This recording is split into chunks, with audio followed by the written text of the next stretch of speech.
Bismillahirrohmanirrohim. Assalamualaikum warahmatullahi wabarakatuh. Perkenalkan, nama saya Elis.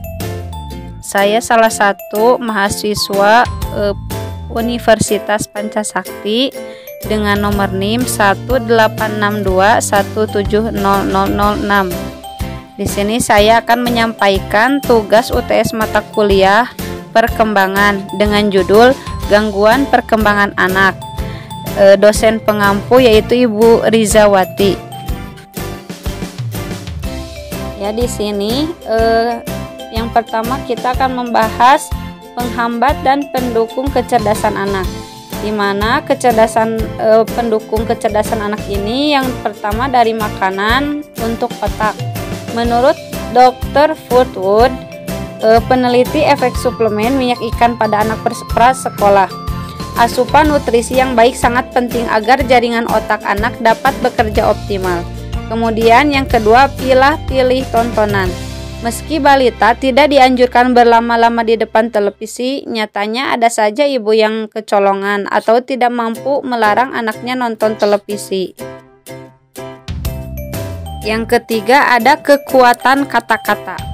Menurut Liz Attenborough, membacakan dongeng adalah salah satu cara terbaik untuk meningkatkan kemampuan otak anak. Kemudian yang keempat, pilih mainan dengan bijaksana. Menurut para ahli, cara terbaik untuk merangsang perkembangan anak dengan menghabiskan waktu sebanyak mungkin bersama balita serta mengajaknya bermain.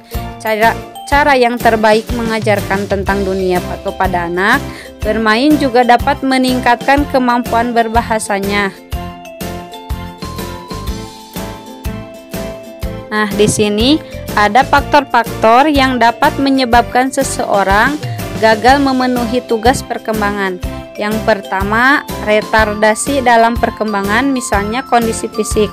Yang kedua, kurangnya kesempatan untuk mempelajari tugas-tugas. Yang ketiga, kurangnya motivasi. Selanjutnya, gangguan pertumbuhan dan perkembangan anak. Masalah yang sering timbul dalam pertumbuhan dan perkembangan anak meliputi gangguan pertumbuhan fisik, perkembangan motorik, bahasa, emosi, dan perilaku.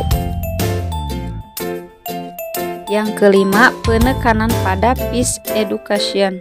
Peace education dapat diartikan sebagai model pendidikan yang membantu anak untuk memiliki kemampuan mengatasi konflik dan masalahnya sendiri tanpa kekerasan dan dengan cara yang kreatif. Dalam proses pembelajaran, perlu mengajarkan topik saling menghormati dan saling mencintai. Maria Montessori hidup di dunia yang penuh dengan perang dan konflik global saat itu. Oleh karena itu, tidak mengherankan bahwa dia dengan tegas menekankan pendidikannya yang mengaitkan nilai-nilai perdamaian dalam metodenya. Orang tua dapat mengadaptasi metode Montessori untuk mengajar anak di rumah. Tentu saja, kita sebagai orang tua harus menginvestasikan waktu dan energi khusus untuk memastikan pendidikan terbaik di rumah, tanpa anak merasa terbebani atau tertekan. Sedangkan apabila grafik berat badan di bawah normal, kemungkinan anak mengalami kurang gizi, menderita penyakit kronis atau kelainan hormonal. Lingkar kepala juga menjadi salah satu parameter yang penting dalam mendeteksi gangguan pertumbuhan dan perkembangan anak. Ukuran lingkar kepala menggambarkan isi kepala termasuk otak dan cairan cerebrospinal. Lingkar kepala yang lebih dari normal dapat dijumpai pada anak yang menderita hidrocephalus, megaencephali, tumor otak, ataupun hanya merupakan variasi normal. Sedangkan apabila lingkar kepala kurang dari normal, dapat diduga anak menderita retardasi mental, malnutrisi kronis, ataupun hanya merupakan variasi normal. Deteksi dini gangguan penglihatan dan gangguan pendengaran juga perlu dilakukan untuk mengantisipasi terjadinya gangguan yang lebih berat. Jenis gangguan penglihatan yang dapat diderita oleh anak antara lain adalah maturitas visual yang terlambat, gangguan refraksi, juling, nystagmus, amblyopia, buta warna, dan kebutaan akibat katarak, neuritis optik, glaukoma, dan lain sebagainya. Sedangkan ketulian pada anak dapat dibedakan menjadi tuli konduksi dan tuli sensori neural. Menurut Hendramin 2000, tuli pada anak dapat disebabkan karena faktor prenatal dan postnatal. Faktor prenatal antara lain adalah genetik dan infeksi TORS yang terjadi selama kehamilan, sedangkan faktor postnatal yang sering mengakibatkan ketulian adalah infeksi bakteri atau virus yang terkait dengan otitis media. Yang kedua, ada gangguan perkembangan motorik. Perkembangan motorik yang lambat dapat disebabkan oleh beberapa hal. Salah satu penyebab gangguan perkembangan motorik adalah kelainan tonus otot atau penyakit neuromuskular. Anak dengan cerebral palsy dapat mengalami keterbatasan perkembangan motorik sebagai akibat spastisitas, atetosis, ataksia, dan hipotonia. Selanjutnya, kelainan sumsum tulang belakang seperti spina bifida juga dapat menyebabkan keterlambatan perkembangan motorik. Penyakit neuromuskular seperti muscular dystrophy memperlihatkan keterlambatan dalam kemampuan berjalan, namun tidak selamanya gangguan perkembangan motorik selalu didasari adanya penyakit tersebut. Faktor lingkungan serta kepribadian anak juga dapat mempengaruhi keterlambatan dalam perkembangan motorik. Anak yang tidak mempunyai kesempatan untuk belajar, seperti sering digendong atau diletakkan di baby walker, dapat mengalami keterlambatan dalam mencapai kemampuan motorik. Kemudian yang ketiga, gangguan perkembangan bahasa, di mana kemampuan bahasa merupakan kombinasi seluruh sistem perkembangan anak.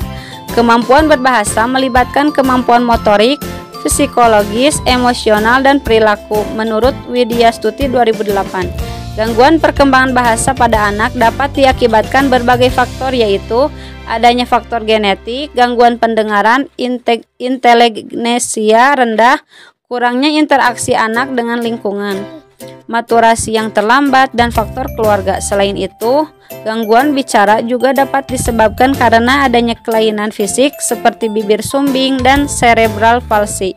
Gagap juga termasuk salah satu gangguan perkembangan bahasa yang dapat disebabkan karena adanya tekanan dari orang tua agar anak bicara jelas, menurut Suciningsih 2003. Keempat, ada gangguan emosi dan perilaku, di mana selama tahap perkembangan, anak juga dapat mengalami berbagai gangguan yang terkait dengan psikiatri. Kecemasan adalah salah satu gangguan yang muncul pada anak dan memerlukan suatu intervensi khusus apabila mempengaruhi interaksi sosial dan perkembangan anak. Contoh, kecemasan yang dapat dialami anak adalah fobia sekolah, kecemasan berpisah, fobia sosial, dan kecemasan setelah mengalami trauma. Gangguan perkembangan pervasif pada anak meliputi autisme serta gangguan perilaku dan interaksi sosial. Menurut Widya Stuti 2008, autisme adalah kelainan neurobiologis yang menunjukkan gangguan komunikasi, interaksi, dan perilaku. Autisme ditandai dengan terhambatnya perkembangan bahasa, munculnya gerakan-gerakan aneh seperti berputar-putar, melompat-lompat, atau mengamuk tanpa sebab. Sini ada kegunaan tugas perkembangan. Yang pertama, sebagai petunjuk untuk mengetahui apa yang diharapkan masyarakat untuk umur tertentu, atau mengetahui bahwa penyesuaian diri sangat dipengaruhi oleh seberapa jauh menguasai tugas-tugas perkembangan. Kemudian, individu dapat mengetahui apa yang harus dikerjakan bila ia mencapai fase kehidupan berikutnya. Penyesuaian diri dalam situasi baru yang sulit dan menimbulkan ketegangan emosi dapat dikurangi bila sebelumnya mengetahui apa yang akan terjadi dan mempersiapkan diri. Rumahku adalah surgaku. Bagaimanapun, psikologis atau perkembangan anak adalah tanggung jawab orang tua yang berbasis rumah.